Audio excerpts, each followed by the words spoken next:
오늘 우리에게 주시는 하나님의 말씀은 누가복음 14장 25절에서 27절 말씀입니다. 수많은 무리가 함께 갈새 예수께서 돌이키사 이르시되 무릇 내게 오는 자가 자기 부모와 처자와 형제와 자매와 더욱이 자기 목숨까지 미워하지 아니하면 능히 내 제자가 되지 못하고 누구든지 자기 십자가를 지고 나를 따르지 않는 자도 능히 내 제자가 되지 못하리라. 아멘. 오늘은 따르려거든이라는 제목으로 하나님 말씀 함께 나누도록 하겠습니다. 우리나라의 어찌 보면 너무나도 영광스러운 일이죠. 한 교회를 통해서 하나님께서 많은 영혼들을 구원하는 일 가운데 사용해 주신다라는 것은 정말 귀한 일입니다. 전 세계에서 가장 큰 교회가 우리나라에 있죠. 그러니까 단순한 건물 사이즈가 아니라 이제 성도 수, 신도 수를 했을 때 여의도 순복음교회가 이제 등록 교회는 많을 때 80만 명 이렇게 기록이 되어 있어요. 그러니까 서울뿐만 아니라 전국 그리고 뭐 일본 외국까지 합해서일 거예요. 그런데 이제 출석 기준으로 했을 때 그래도 이제 어마어마합니다. 적게 잡았을 때 20만 명에서 많게 잡을 때는 이제 43만 명 정도 이제 뭐 어느 기록에 의해서 뭐 한 48만 명까지도 출석 성도를 그렇게 바라보고 있습니다. 이제 조윤규 목사님 한참 그 활동하실 때 이야기예요. 하나님께서 참 한 교회를 통해서 많은 사람들이 주님 앞으로 돌아올 수 있도록 많은 기회들을 우리 가운데 주시지 않았나 싶습니다. 그런데 그때 조윤교 목사님 한참 사역하실 때 지역에 있는 이제 여러 순복음 교회들이 있죠. 뭐 대전 순복음 교회도 있고, 근데 대전 순복음 교회는 제가 듣기로는 따로 개척을 하셔서 나중에 순복음 교단으로 들어가신 걸로 알고 있어요. 근데 이제 그 외 다른 지역들은 이제 여의도 순복음교회에서 이렇게 교회를 지어줍니다. 그리고 이제 재정 관리라든가 이런 것도 같이 하고 있는 것으로 이제 일정 기간 동안 그렇게 운영을 하는 걸로 제가 들었습니다. 그런데 재미있는 것은 조윤규 목사님 한참 이렇게 활발하게 사역 가운데 계실 때 이제 많은 사람들이 조윤규 목사님 참 사랑하고 존경하는 목사님 아니었습니까? 그래서인지 지역 교회에 가도 목사님들 말투가 다 똑같아요. 예수님께서 말씀하셨습니다. 나셔야 나오너라 하시니 벌떡 일어나 나왔던 것이었습니다. 왜 그런지 모르지만 아무튼 시옷 발음은 다 쌍시옷 발음이에요. 이유는 조영규 목사님이 그렇게 하셨으니까. 물론 그거를 뭐 순복음 신학교에서 가르치거나 그러지는 않습니다. 그런데 누구나 뭐 누가 왜 이렇게 하냐 이렇게 해라라는 것 없이 신학생들 또한 그 아래서 많은 설교들을 듣고 깨닫고 가르침을 받고 또한 담고자 하는 자들이 너도 나도 없이 그렇게 따라서 또한 따라가지더라라는 거예요. 여러분들 우리가 예수님을 정말 좋아하고 사모하면 예수님을 닮아갈 수밖에 없는 거예요. 그렇죠? 그래서 부부는 뭐 한다고요? 예, 그게 사랑하는 거예요. 예, 맨날 막 원수가 집안에 있느니라 막 이런 것만 외우지 마시고 그게 사랑하는 거예요. 그런데 어, 뭐 등록교인으로 말했을 때 순복음교회가 뭐 80만 명이다 뭐 이렇게 이야기했을 때 80만 명이 모두 다 구원을 받은 사람은 아니지요. 자, 이제 우리의 문제입니다. 우리 가운데 많은 성도님들이 계시지만 이 자리에 계시다고 우리가 모두 다 구원받은 게 아니더라라는 거예요. 자, 기억하셔야 됩니다. 교회 다니는 것은 구원받았다라는 증거가 아니라 뭡니까? 구원받을 기회가 나에게 주어졌다라는 거예요. 다시 말해서 내가 예수님을 정말 제대로 믿을 수 있는 기회가 오늘 우리에게 주어지고 있다라는 거예요. 여러분, 우리가 정말 예수 믿는 자로 발견되시기를 간절히 원합니다. 그 말은 뭐냐면 예수님 시대에도 마찬가지예요. 예수님 가는 곳곳마다 많은 사람이 예수님을 따릅니다. 몇 천 명에서 몇만 명까지도 많은 사람들이 따라요. 그래서 우리가 잘 알고 있는 그러한 일들이 있죠. 오병이의 기적이라든가. 그럼 작년 어른 남성들만 먹은 수가 뭐 5천이다. 또 칠병이어의 그런 기적들도 있습니다. 거기서도 작년들만 4천이다. 그러면 뭐 여인들 혹은 뭐 아이들 이렇게 했을 때는 만 명이 넘어갈 수 있더라라는 거예요. 그러니까 어마어마한 숫자가 여러분들 만 명이 결코 적은 숫자가 아니에요. 그래서 어마어마한 숫자가 이렇게 예수님을 따르더라라는 거예요. 그런데 예수님이 자, 2월 며칠 날 오전 몇 시에 아니면 오후 몇 시에 몇 시부터 내가 가르칠 거야? 아니면 몇 시부터 내가 성경 공부할 거야? 이러시지를 않았어요. 몇 시부터 내가 설교할 거야? 이러시질 않았어요. 함께 거닐고 가다가 또 때로는 함께 먹다가 또 때로는 갑자기 이야기를 비유로 드시면서 이야기를 합니다. 또 어떤 함께 왔던 바리새인들이 시기하거나 시험하거나 어떠한 것들을 공격해 올 때 그에 응답해 주시거나 제자들의 질문 가운데 응답해 주시면서 여러 이야기들을 해주세요. 그러니까 그의 삶 가운데서 그가 나타내심들이 있어요. 근데 많은 그 자리를 따르는 자들은 그 수만 명의 사람들은 왜 따르겠습니까? 누군가는요, 기적과 이적을 보기 위함이고, 누군가는, 야, 하나님 말씀을 이렇게 풀어준 자가 없었는데, 그리고는 그 앞에 가르침을 받기 위해서, 또 누군가는 지혜와 지식을 탐하여, 야, 저를 따르면 저 입술의 말이, 야, 어찌 저렇게 솔로몬과 같이 지혜로울 수가 있지? 이런 것들 때문에 그 지혜와 지식 때문에 따른 자들도 있었을 거라라는 거예요. 자, 중요한 겁니다. 예수님 주변에 수많은 사람들이 있었지만 그들이 다 구원받은 자들은 아니었다. 그러면 굳이 나눠보고자 한다라면 여러분들 많은 사람들을 무리라는 그 유형의 사람들이 있습니다. 그리고 그 가운데 정말 예수님을 따르고 그의 가르침을 받고자 하는 제자들이 있어요. 우리가 알고 있는 12제자 외에도 성경을 보면 예수님을 따르는 제자들이 각각 도시마다 곳곳에 있었습니다. 그러니까 예수님을 닮고자 하는 제자들, 따르고자 하는 제자들이 있었고요. 그 가운데 항상 예수님 옆에 붙어 있었던 12제자가 또 따로 있어요. 그리고 12 가운데서도 어떠한 곳에도 빼놓지 않고 데리고 가셨던 애제자 3명이 또 따로 있더라라는 거예요. 자, 무리가 있고 예수님을 따르고자 하는 제자가 있고 정말 예수와 같이 살고자 하는 12제자가 있었고 그 가운데 또 예수님이 빼놓지 않고 항상 함께 하셨던 3명의 애제자가 또 나뉘어지더라라는 거예요. 여러분들 우리는 어떠한 자인가 오늘 말씀을 통해서 우리가 다시 한번 점검해보고 살고 죽고 구원의 문제 가운데 우리가 어떻게 믿어야 할지 우리가 분명히 아시기를 간절히 축복드립니다. 아까 말씀드렸던 그 떡 7개 가지고 이제 4천 명을 먹였던 그 사건의 전말인데 예수님이 그들을 향해서 이렇게 말씀하세요. 마태복음 15장 32절을 봤더니 예수께서 제자들을 불러 이르시되 내가 무리를 불쌍히 여기노라. 그러니까 많은 사람들을 향해서 이야기합니다. 그들이 나와 함께 있은지 이미 며칠? 사흘임에 먹을 것이 없도다라고 이야기를 하는 거예요. 그러니까 예수님의 입술에 나오는 말씀을 듣고자 그들이 뭐 하는 거예요? 사흘째 지금 따라다니고 있는 거예요. 여러분들 지금 시대로 생각하면 그렇죠. 오병이의 기적, 지금 생각하면 교통이 발전했고 우리가 굉장히 빠르게 다니지 않습니까? 야, 배고프면 집에 가서 먹고 오면 되지. 근처 가서 뭐 사 먹으면 되지. 도시 안에 있으면 그럴 수 있죠. 그런데 이들은 사흘을 따라다녔다는 건 뭐예요? 지금 내 사업, 일, 가게 다 문 닫아놓고 야, 이게 뭐지? 그리고 예수님의 뭐 기적을 보기 위해서든 무엇인가를 듣기 위해서든 그의 삶을 제쳐두고 예수님을 따르고 있더라라는 거예요. 수많은 사람들이. 여러분들 우리 가운데 그러한 사모함이 있기를 간절히 축복드립니다. 왜 이야기를 드리냐면 오늘 본문을 통해서 물론 주님을 따른다는 것을 여러 가지 측면을 바라볼 수 있지만 3가지로 나눠서 우리가 점검해 보기 원하는데요. 첫 번째로는 정말 내가 예수를 따르기를 원하는 자냐라는 것입니다. 첫 번째 뭐라고요? 내가 정말 예수 따르기를 원하는 자냐라는 거예요.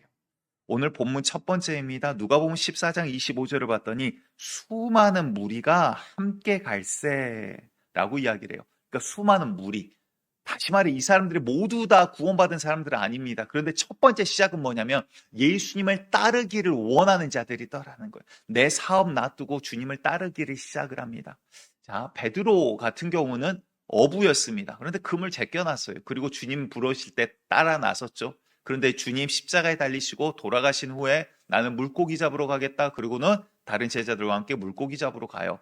그런데 우리 화요일 날 큐티 말씀이었습니다. 레위라고도 나오고요. 이제 사도명으로는 이제 우리가 알고 있는 이 마태입니다. 그런데 이 레위는 어땠습니까? 세리장이에요. 그런데 세리장은 2가지 종류로 나눠집니다. 하나는 재산에 대한 수입세를 거두는 세리장이 있고 또 하나 세리는 통행세를 받는 세리가 있어요.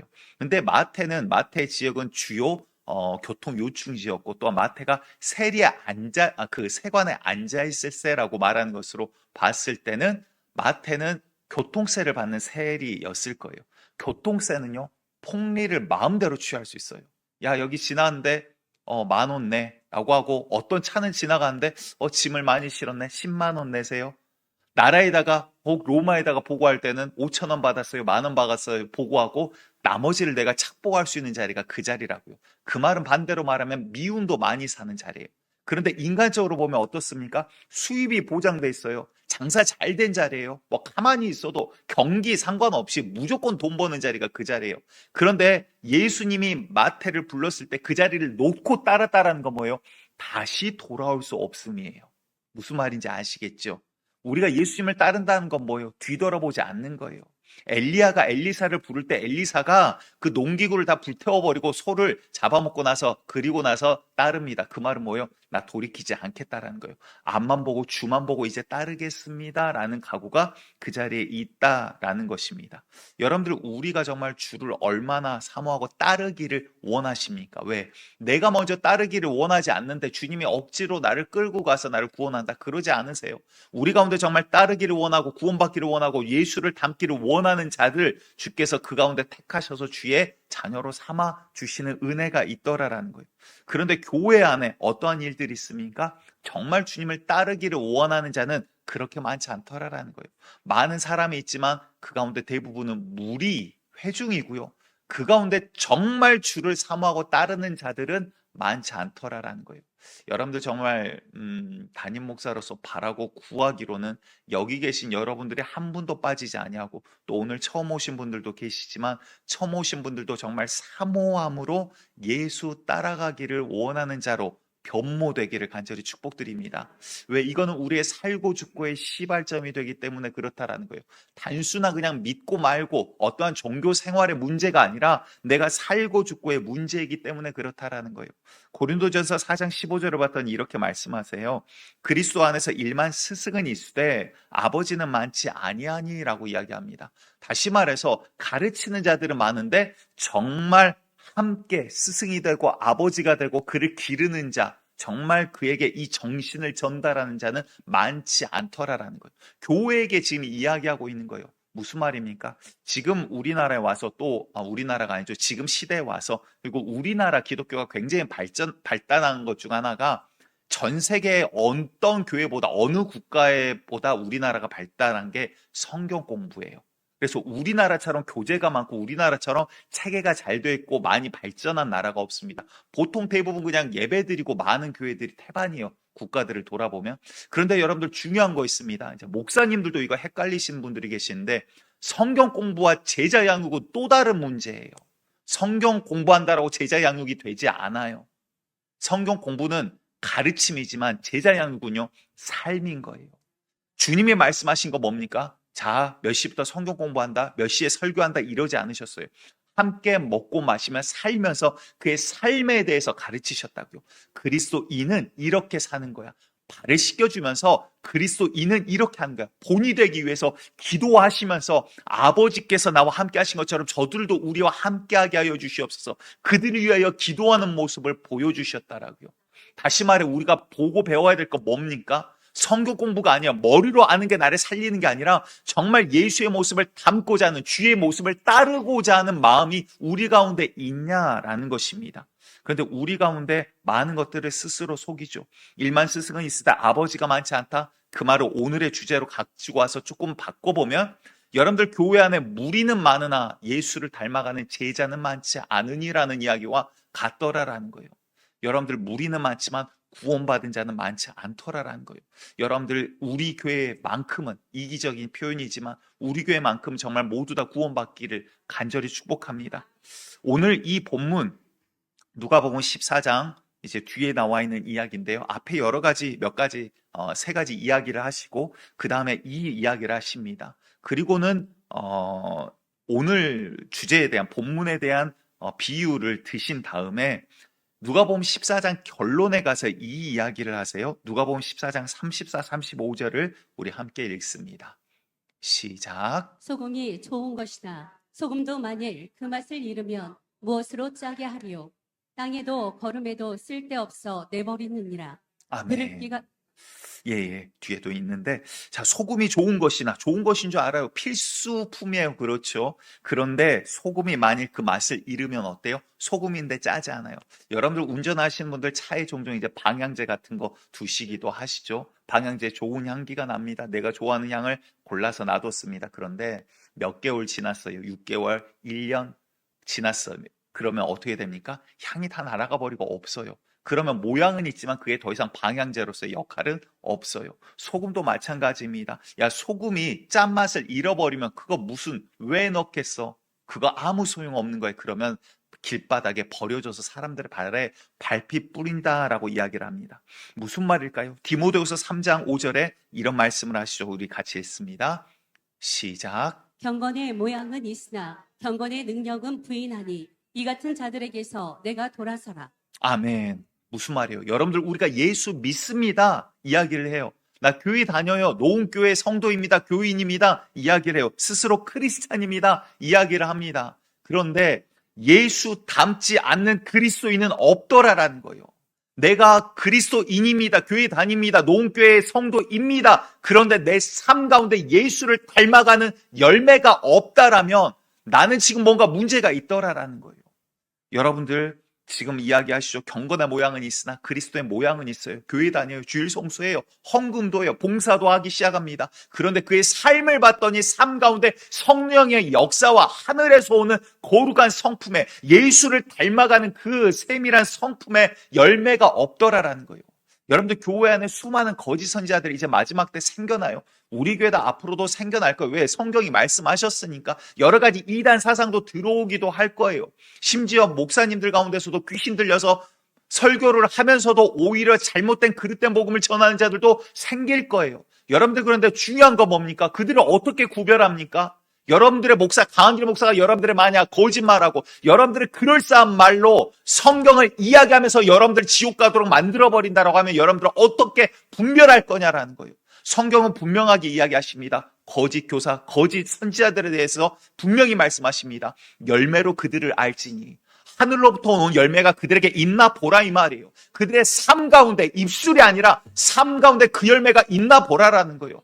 겉으로는 번지라고 말은 그렇게 하는데 나는 정직해. 그런데 속으로는 뒷돈 챙기면 그건 도둑놈인 거예요.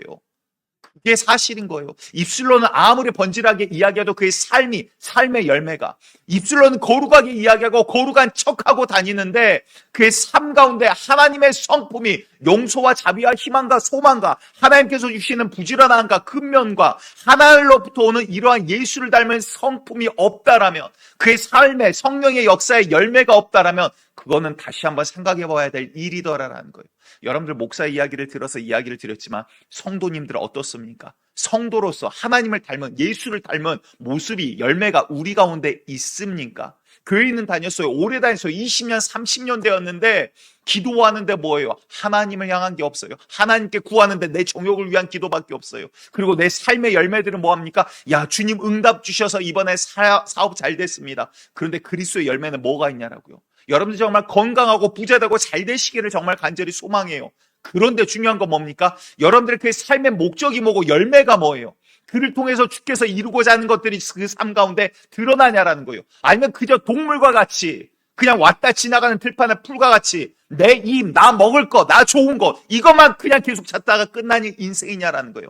내 마음 가운데 정말 주를 향한 사모함이 있기를 간절히 축복합니다. 예수를 따르고자 하는 그 사모함이 우리 가운데 없다라면 나는 지금 굉장한 문제 가운데 있는 교회 다니는 껍데기뿐인 가짜 그리스도인일 가능성이 굉장히 높다라는 것입니다. 여러분들 아는 것이 믿음이 아니라 믿음은 보이지 않지만 그 보이지 않는 예수를 갈망하고 소망하는 게 믿음이더라라는 거예요. 자, 두 번째 우리가 기억해야 될 것은 예수를 따르는 데는 대가가 있다라는 것입니다. 그렇다면 누군가는 이렇게 반문할지도 몰라요. 목사님, 구원은 은혜라고 하지 않습니까? 그런데 은혜로 우리가 구원받았다고 하는데 왜 대가가 있습니까? 라고 반문할런지도 모르겠습니다. 맞습니다. 구원은 은혜입니다. 우리가 뭔가 잘해서 잘나서가 아니라 우리가 아직 죄인이었을 때 죄인 가운데 죄인으로 있음에도 불구하고 예수 그리스도께서 십자가에 달려 우리의 죄를 씻으심으로 우리를 하나님께로 인도할 길을 열어주셨어요. 그런데 구원의 조건을 이야기하고 계시죠. 뭡니까? 믿음으로 말미암아 구원에 이르나니라고 이야기를 하세요. 믿음이라는 조건을 이야기합니다. 그럼 한 가지 더 질문을 던져보도록 할게요. 여러분들, 믿음은 무엇입니까? 믿음은 무엇입니까? 믿음은, 여기에 이제 우리의 문제가 봉착을 하게 됩니다. 오늘 본문에서는 이렇게 이야기하십니다. 오늘 본문 누가복음 14장 26절 말씀 우리 다시 한번 읽겠습니다. 시작. 무릇 내게 오는 자가 자기 부모와 처자와 형제와 자매와 더욱이 자기 목숨까지 미워하지 아니하면 능히 내 제자가 되지 못하고. 아멘. 굉장히 부담스러운 이야기죠. 사실 오늘 본문 자체가 우리에게 굉장히 부딪히기 껄끄러운 이야기일 수도 있지만 정말 필요한, 그리고 또 결코 간과할 수도 없는, 간과해서도 안 되는 말씀이시거든요. 주님께서 길을 가다가 수많은 사람들 따라오는데 그 무리를 향해서 뒤돌아서 갑자기 이야기합니다. 나를 따르려거든 하면서 지금 이야기를 하시는 거예요. 무릇 내게로 오는 자는 자기 부모와 처자와 형제와 자매와 더욱이 자기 목숨까지 미워하지 아니하면, 앞에 부분은 좀 가능할런지 모르겠어요. 부모와 처자와 형제와 자매, 미워하시는 분들이 계시나요? 회개하시기 바랍니다. 그런데 자기 목숨까지도 미워하지 아니하면 이라라고 이야기를 해요. 똑같은 말씀을 마태복음 10장 37절에 이렇게 말씀하세요. 제가 읽겠습니다. 아버지나 어머니를 나보다 더 사랑하는 자는 내게 합당하지 아니하고 아들이나 딸을 나보다 더 사랑하는 자도 내게 합당하지 아니하며. 조금 더 이해하기는 쉽지요.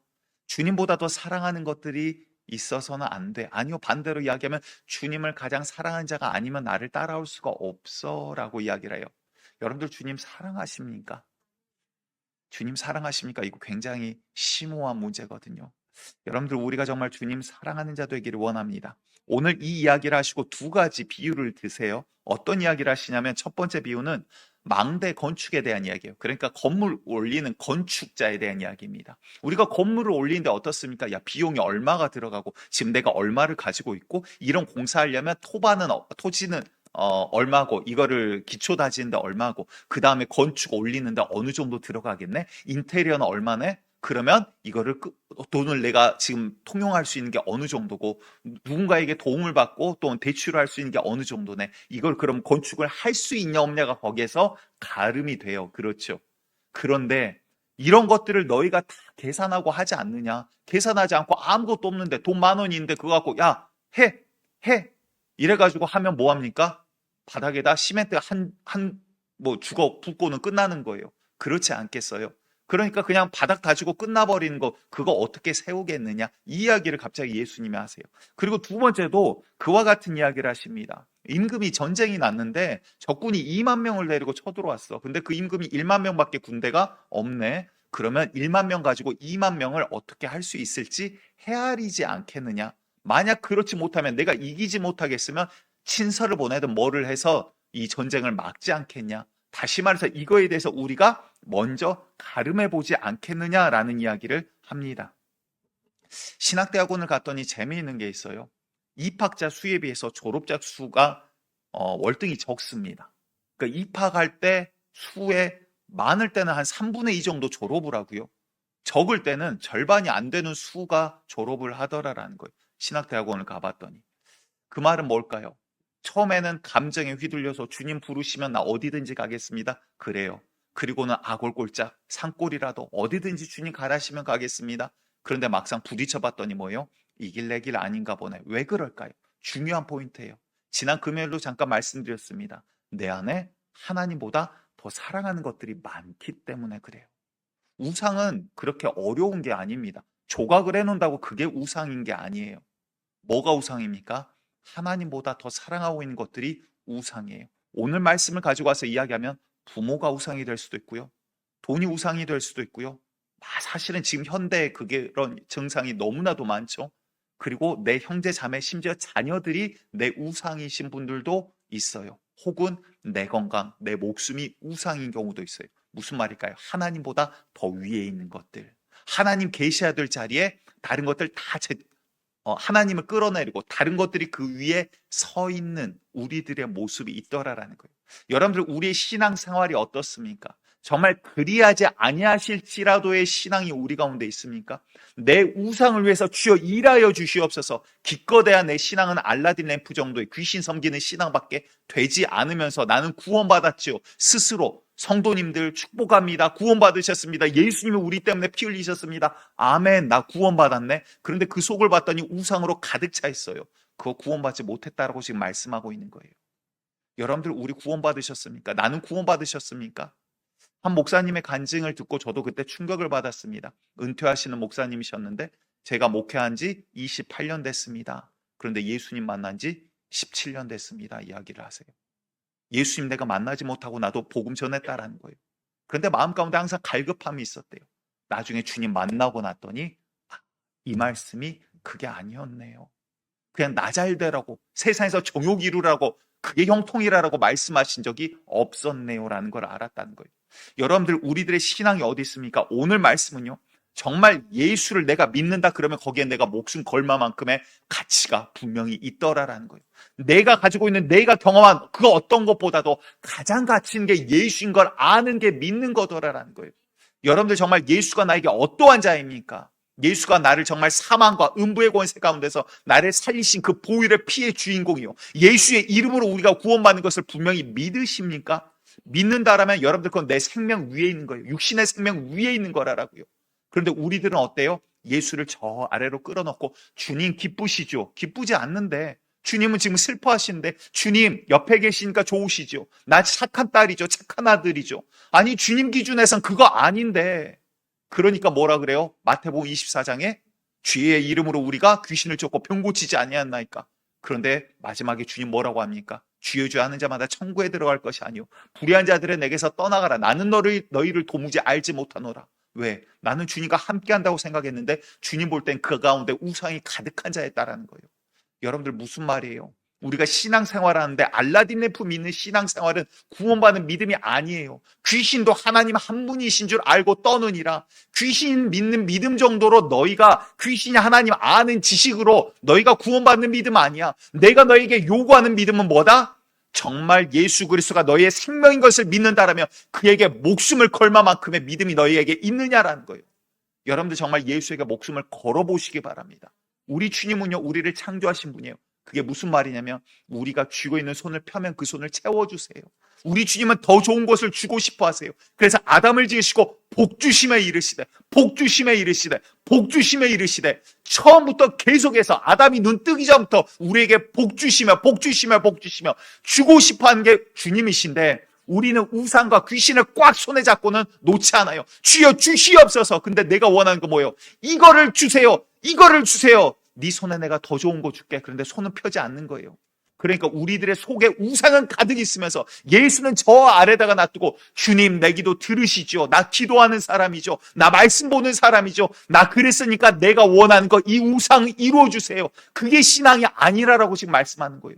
주님을 따르려거든 야, 네 가족이든 누구든 다시 말해 하나님 계셔야 될 자리에 예수님 계셔야 될 자리에 다른 어떤 것도 서 있을 수 없어. 너희가 정말 거기에 목숨 걸 수 있냐? 이 믿음이라는 대가가 우리 가운데 분명히 필요하더라라는 거예요. 오늘 이 말씀을 하게 바로 앞에 한 가지 비유를 드십니다. 잔치에 사람들을 초대하는 그 비유를 들어요. 여기에서 어떤 사람이 이렇게 이야기하는데 다른 복음서에서는 임금이라고 이야기를 합니다. 큰 잔치를 준비했습니다. 그리고는 이 잔치에 내 형제는 아니죠. 친구들, 아는 사람들, 지인들을 초대하기 시작합니다. 종들을 보내요. 가서 초대하라. 어서 오라 그래라. 그래서 가서 종들이 이야기를 합니다. 오늘 이 이야기가 누가복음 14장 16절에서 쭉 나오는데 이렇게 종들이 가서 이야기를 해요. 오소서 모든 것이 준비되었나이다. 기가 막히지 않습니까? 모든 것이 준비됐대요. 주님께서 그렇게 초대를 하셨대요. 야, 내가 너희를 위해서 모든 것을 마련했어. 와라 라고 이야기를 했어요. 그랬더니 사람들이 뭐라고 하나 우리 다시 한번 봐볼게요. 누가복음 14장 18절에서 20절 말씀. 시작. 다 일치하게 사양하여 잠시만요. 처음에 뭐라고 합니까? 다 일치하게 뭐하여? 사양하여. 다 거절을 했대요. 뭐라고 핑계대는지 그 다음 보겠습니다. 시작. 한 사람은 이르되 나는 밭을 샀음에 아무래도 나가 보아야 하겠으니 청컨대 나를 양해하도록 하라 하고 또 한 사람은 이르되 나는 소 5거리를 샀음에 시험하러 가니 청컨대 나를 양해하도록 하라 하고 또 한 사람은 이르되 나는 장가들었으니 그러므로 가지 못하겠노라 하는지라. 이거는 아멘하기가 참 어렵죠. 무슨 말입니까? 다 핑계대면서 뭐라고 해요? 처음에는 나는 밭을 샀으니 아무래도 초대 거기 잔치보다 나 이게 더 중요하네. 가치관의 문제예요.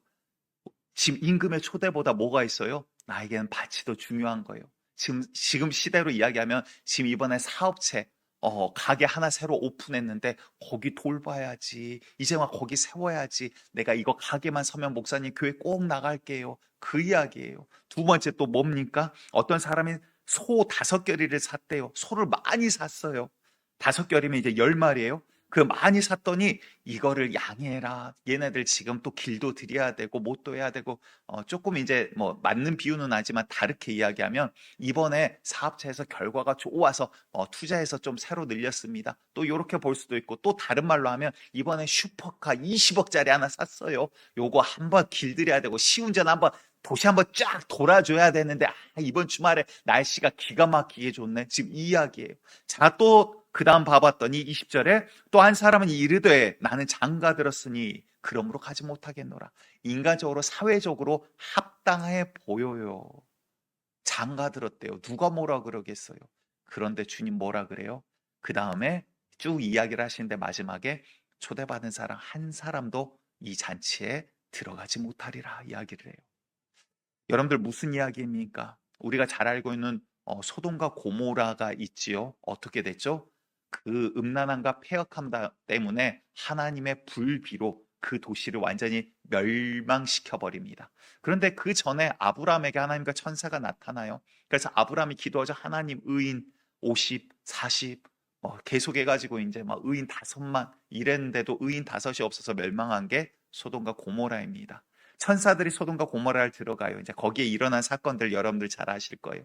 그리고 마지막에 하나님의 때가 다가왔습니다. 이제 곧 불비가 떨어져요. 이 마을 다 도시를 멸망시켜 버릴 거예요. 하나님이 천사들이 어서 가자 어서 가자 하는데 롯이 발을 동동 굴리고 나가지를 못해요. 왜? 거기에 오랫동안 살았거든요. 거기에 내가 뿌리 내린 것들이 다 있거든요. 다 내가 지금까지 살아온 수십 년의 결과가 거기 다 있거든요. 롯이 발만 동동 굴려요. 그러니까 천사가 롯의 손목을 잡고 롯의 아내 손목을 잡고 강제로 끌어내듯이 그들을 끌어냅니다. 아브라함의 기도 때문에 살지 않았나 싶어요. 그리고 다른 천사는 롯의 딸들의 손을 잡고 그들을 도시에서 끌어냅니다. 소돔에서. 그런데 그것도 이제 약속의 땅까지 가기에 두려워. 왜? 뒤에 막 불비 떨어진데 얼마나 무섭겠어요. 막 다리 덜덜덜덜 떨리지 않겠습니까? 그런데 그렇게 도망하는 가운데 내가 그 약속의 땅까지 도시까지 못 가겠습니다. 이 소알까지만 가게 하면 그 도시는 멸망하지 마시옵소서. 그러니까 성경을 보면 단순한 소돔과 고모라가 아니라 그 주변 일대를 하나님이 다 멸망시켜 버리셨던 것 같아요. 그런데 그 도시까지도 오케이, 내가 허락한다. 그 도시는 멸망하지 않겠다라는 응답을 듣고 가까운 도시로 대피하게 됩니다. 그런데 우리가 잘 알고 있는 부인은 어떻게 되죠? 맞아요. 소금 기둥이 되어버려요. 그 부분 짧습니다. 한 절 말씀을 같이 읽어볼게요. 창세기 19장 26절 말씀입니다. 함께 봅니다. 시작. 롯의 아내는 뒤를 돌아보았으므로 소금 기둥이 되었더라. 네, 여러분들 뒤 돌아보지 마시기 바랍니다. 그런데 이 돌아본다란 말이 무슨 말이냐면 이렇게 봤다고 소금 기둥 됐네. 롯은 그러면 막 뒤에 막 불기둥 떨어지는데 뒤돌아보면 안 돼 이러고 갔어요. 그 이야기가 아니라 여기에서 쓰이는 이 뒤를 돌아보았다라는 말은 나바트라는 단어인데 무슨 뜻이냐면 골똘히 유심히 보다. 그리고 거기에 있는 뜻은 뭐냐면 마음속에 그것을 간직하다라는 거예요. 무슨 말일까요? 소는 끌려서 지금 가고 있어요. 남편한테 또 천사한테 끌려서 그 도시를 벗어나고는 있어요. 그런데 마음은 뭐예요? 거기에가 온통 다 가 있는 거예요. 그 육체가 뒤돌아보지 않았더라도 그 여인은 소금 기둥이 됐을 거라는 이야기를 하고 있는 거예요. 무슨 말입니까? 우리 가운데 하나님이 아니라 우상이 너무 많아요. 주님 오신데 주님 아니요 잠시만요 아직이에요. 나 이거 사업체, 나 이거 통장, 나 이거 건강, 내 자녀 이거 저거 너무나도 많아요. 여러분들 그게 우상이더라라는 거예요. 우상이 무너지지 않으면 여러분들 주님을 따라갈 수가 없다라고 지금 이야기하고 계시는 겁니다. 여러분들 우리가 예수 또한 하나님이 내 가장 큰 왕이요 인도자가 되는 역사가 있기를 간절히 축복드립니다. 마지막 세 번째로는요, 여러분들 우리의 십자가를, 자기의 십자가를 지고 따르는 자가 되시기를 원합니다. 이게 이제 오늘 본문의 마지막이죠. 27절 말씀 우리 같이 읽어보도록 할게요. 누가복음 14장 27절 시작. 누구든지 자기 십자가를 지고 나를 따르지 않는 자도 능히 내 제자가 되지 못하리라. 아멘. 자기 십자가라고 했더니 맨날 딸 말 안 듣는 딸 쥐어박으면서 네가 내 십자가에 있냐나 막 맨날 이래 쌓지 말고, 그게 십자가가 아니라 뭡니까? 이제 앞에 몇 가지 이야기를 하시는데 그중 하나, 그러한 교훈과 같은 이야기를 갑자기 예수님이 꺼내십니다. 야, 누가 너희를 초대하거든 너희는 끝자리에 가서 앉아. 앞자리에 앉지 높은 자리에 앉기를 탐하지 말아라. 그러면서 그 이유까지도 친절하게 이야기를 해주세요. 야, 너희가 끝자리에 앉았는데 너희 초대한 자가 너희를 보고 형제여 앞으로 오소서 그러면 너희가 영광을 받지 않겠냐. 그런데 반대로 너희가 내가 저 주인하고 나를 초대한 주인하고 내가 친한 사람인데 그리고 앞자리 가서 앉았는데 형제여 그 자리는 예약돼 있는 자리야. 뒤로 가서 앉아. 그러면 얼마나 전문 용어로 쪽팔리지 않겠냐. 이제 부끄럽지 않겠냐. 이제 이 말이에요. 인간적인 지혜죠. 여러분들 어디에 초대받으면 일단 좀 낮은 자리에 가서 한번 앉아 있어 보세요. 누가 이쪽으로 오세요라고 하면은 그때 어깨 약간 이렇게 힘들어 갈 수 있잖아요. 그렇죠. 뭐 그 자리에 앉아 있는데 아무도 뭐라고 안 하면 그 자리가 원래 내 자리인 거예요. 그냥 그렇게 아시면 되죠. 근데 앞자리 갔다가 거기 예약석입니다 이러면 이제 완전 민망해지는 거예요. 그렇잖아요. 인간적인 지혜이기도 합니다. 그런데 주님이 갑자기 그냥 던진 말이 아니더라라는 거예요. 여러분들 십자가가 뭡니까? 십자가는 그 시대 뭐 금목걸이 뭐 어떠한 뭐라고 할까요? 귀걸이 이런 것들 아니었잖아요. 그 시대 십자가라는 것은 무시무시한 사형 형틀이에요. 생각만 해도 사람들이 오들오들 떨 정도로 무시무시한 사형 형틀이에요. 그런데 자기의 십자가를 지고 따른다는 게 뭐예요? 우리가 유기성 목사님 책 제목이나 이런 것들을 통해서도 많이 봤죠. 내가 죽고 예수로 사는 사람. 내가 죽지 아니하면 예수를 따를 수가 없더란 이야기를 해요. 그게 뭘까요? 조금 더 이제 와닿게 한번 이야기를 해볼게요. 여러분들 사시면서 억울한 일 당하신 적 있으시죠? 어떻게 하셨습니까? 다 푸셨습니까? 제가 어렸을 때 그러니까 초등학생 때 억울한 거를 제가 못 견뎠던 것 같아요. 그래서 어린 마음에 그런 생각을 했어요. 손가락이 10개니까 억울함을 증명하기 위해서 손가락을 하나씩 잘라가면서라도 내가 증명을 해야겠다. 그러니까 굉장히 무서운 놈이었어요, 어렸을 때. 그러니까 억울한 게 그만큼 싫었었나 봐요. 그런데 우리 주님 뭐라고 하냐면 내 이름 때문에 너희가 환난과 핍박을 받으면 오히려 뭐라고 합니까? 기뻐하라. 하늘의 상이 크니라 이야기를 하세요. 그거 풀려고 너희 애쓰지 마. 나를 따라오는 거는 네가 원하는 것, 다 형통하게 되고 다 막 잘 되고 막 자녀들 다 건강하게 되고 시험 봤더니 다 쑥쑥 다 합격하고 세상에서 우러러보는 뭐 사업했더니 막 다 대박나고 이게 아니야 라고 이야기하는 거예요. 나를 따라오는 길은 환난과 핍박이 있을 수 있어. 너 예수 믿으면 이웃한테 욕먹을 수도 있다. 너 나 따라오면 정말 너 친하던 그 사람들한테 손가락질 받을 수도 있어. 지금 그 이야기예요. 그런데 억울해도 괜찮아라는 이야기를 하고 있는 거예요. 왜 그럴까요? 여러분들 주님 따르면 우리 억울해야 됩니까? 그 이야기도 아니더라라는 거예요. 무슨 이야기일까요? 누가복음 16장 25절에 우리가 잘 알고 있는 한 이야기가 나와요. 부자와 거지 나사로가 있다가 죽었는데 부자는 음부에서 눈을 뜨고 거지 나사로는 눈을 떴더니 아브라함 품에서 눈을 뜹니다. 그리고는 아브라함이 부자에게 하는 이야기가 있어요. 우리 누가복음 16장 25절 같이 읽어봅니다. 시작. 아브라함이 이르되 너는 살아있을 때에 좋은 것을 받았고 나사로는 고난을 받았으니 이것을 기억하라. 이제 그는 여기서 위로를 받고 너는 괴로움을 받느니라. 자, 친근하게 이야기를 합니다. 부자에게. 너는 살았을 때 좋은 것을 받았고, 물론 이거는 이제 말씀하시고자 하는 목적이 있기 때문에 비유이기 때문에 100% 정확하다 말하기는 조금 어렵습니다. 그렇지만 크게 벗어나지 않기 때문에 지금 이 말씀을 드리는 거예요. 주님은 우리에게 복 주시기를 원하는 분이에요. 오히려 우리에게 좋은 것을 주고 싶어 하세요. 그런데 여러분들 우리 하나님은 공의와 정의의 하나님이십니다. 그런데 우리는 뭐만 기억해요? 사랑과 긍휼의 하나님만 기억을 해요. 하나님 긍휼하고 사랑 많으시니까 용서해 주실 거야. 여러분들 그런데 세상 가운데 살 때 내가 억울한 거 없이 억울한 거 다 풀어버리고 누가 억울하게 했어요? 그럼 가서 갖다 들이받아버리고 뭐 다 막 해결해버리고 그 다음에 하고 싶은 대로 하고 정욕 다 이루고 나서 실수로 하나님이 전산착오로 그 사람을 천국에 들여보냈어요. 그렇다면 그 사람이 천국에서 상급이 있을까요? 없어요. 여러분들 자기 십자가가 없는 자는 상급도 없습니다. 성경의 원리와 하나님의 법칙을 잘 보셔야 돼요. 주님께서는 우리에게 뭔가를 주고 싶어 하세요. 좋은 걸 주고 싶은데 줄 명분이 없어요. 하나님이 결국은 다 이루십니다. 그런데 그 이루심 가운데 우리가 숟가락 얹고 함께 가기를 원하시는 거예요. 다시 말해서 우리가 주님 받으신 그 고난의 길 가운데 함께 예수의 이름 때문에 우리가 핍박받고 고난받잖아요. 여러분들 가서 전도하는데 야 저거 예수쟁이들 손가락질 받잖아요. 전도지 나눠주는데 누군가 받고 그 자리에서 욕을 하면서 여러분들에게 침을 뱉고 전도지를 구겨서 던지잖아요. 기뻐하시기 바랍니다. 주님께서 마지막 날 그걸 기억하시겠다라는 거예요. 마지막 날 주님 앞에 섰을 때 오냐 네가 나 때문에 억울했구나. 나 때문에 네가 이러한 희생을 했구나. 나 때문에 네가 이런 어려움을 당하였구나. 내가 그 아픔을 안다. 그 어려움을 안다. 주께서 위로해 주시겠다라는 거예요. 그런데 세상 살면서 내 억울함 다 풀고 나에게 욕했더니 가서 멱살 잡고 다 해결해버리고 내가 힘과 권력으로 그 사람 눌러버리고 다 해결해버렸어요. 주님 앞에 가서 주여 저 잘했지요 말씀하실 수 있겠어요? 받을 상금이 있으실 것 같습니까? 없다라고 성경은 말씀하고 있는 거예요. 여러분들 이거는 구원의 문제와도 직결되는 겁니다. 다시 말해 무슨 이야기입니까? 내 십자가가 없이 내가 하고 싶은 거, 나 스트레스 받는 거 싫고 나 희생하는 거 싫고 나 하고 싶은 대로 다 하고 살면서 그리고 하나님 나라 가서 나 잘했지요가 없어요. 착하고 충성된 종이라는 종이 없다라고요.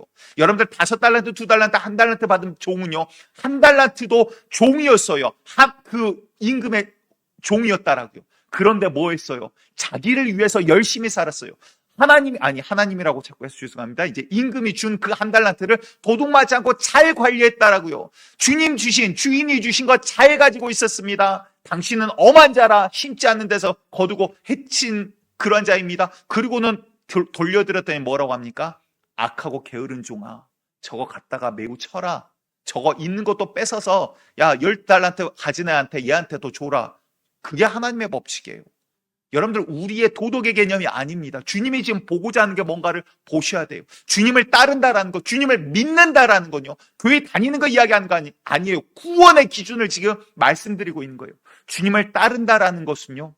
여러분들 내 십자가가 지어져 있는 거예요. 억울해도 여러분들 내가 잘못해서 억울하면 그거 뭐라고 합니까? 근데 예수 믿는 것 때문에 여러분들 억울함 당하셔도 괜찮아요. 오히려 더 큰 상급이 기다린다는 거예요. 그게 여러분들 믿음이에요. 내 눈앞에 보이는 거 내가 원하는 대로 다 해결하는 게 믿음이 아니라 보이지 않지만 주님께서 기억하고 갚아주신다는 그 약속의 말씀을 의지하는 게 믿음이다라고요. 너희가 정말 십자가를 지고 나를 따라오냐? 외양간에 소가 없어도 여호와 한 분만으로 너희가 기뻐할 수 있냐? 그런데 우리는 외양간에 소 무너지면 하늘이 무너지는 줄 알아요. 어떠한 내가 했던 사업체 무너지면 끝나버린 줄 안다라고요. 주여 어찌하여 나에게 이런 고난을 주시나이까? 왜 그럴까요? 하나님이 계셔야 될 자리에 사업체가 있었으니까, 돈이 있었으니까, 다른 우상이 있었으니까. 여러분들 그리하지 아니하실지라도 주님을 따른다라는 것은요, 믿음이라는 것은 그리하지 아니하실지라도. 그래서 욥이 위대한 거예요. 그 거부였던 자가 하루아침에 망해버렸습니다. 병신이 됐어요. 온몸에 그러한 병에 전염병은 아닌 것 같습니다. 아무튼 병에 걸렸어요. 저주받을 병에 걸렸어요. 그런데 뭐라고 합니까? 내가 적신으로 왔으니 주님 앞에 내가 뭘 갖고 가겠냐라는 거잖아요. 이 주신이도 여호와시오 거두신이도 여호와시니 나는 여호와를 찬송하리이다. 여러분들 우리가 그러한 믿음의 사람, 예수님을 따른다라는 것은, 신앙생활을 한다는 것은 이 믿음의 사람이어야 하더라라는 것을 말씀하고 계십니다. 여러분들 올해 우리 표가 무엇입니까? 행함으로 복을 쟁취하라. 그랬더니 야 올해 뭐를 하면 복 받을까요? 이런 자판기 같은 비법 말씀드리고자 하는 게 아니에요. 생명에 대한 이야기예요. 행함으로 복을 쟁취한다라는 게 뭐예요? 여러분들 교회 다니는 이 행위를 이야기하는 게 아니라 하나님께서 말씀하시는 믿음의 사람이 되어 그를 따르는 자로 발견되기를 간절히 축복합니다. 그래서 올해 주제의 말씀이 이제 뒤에 여기 써져 있어요.